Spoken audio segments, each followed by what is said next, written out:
Xitoydagi 8-kunimizni Golden Sun plyonkalarni ishlab chiqaradigan korxonaga kelganmiz.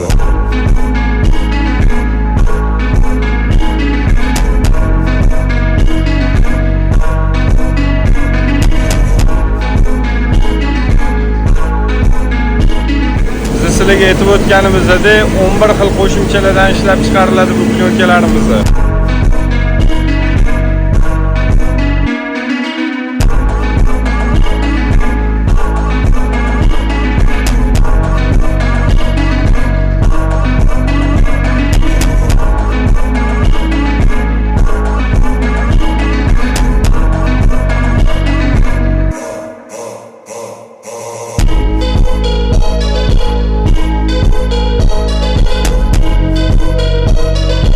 Mana ishlab chiqarish jarayonini ham ko'rdinglar. Hamma toza mahsulotlardan ishlab chiqariladi. Agrogniziyoga aloqaga chiqib, eng arzon narxlarda eng sifatli plyonkalarni xarid qilsanglar bo'ladi.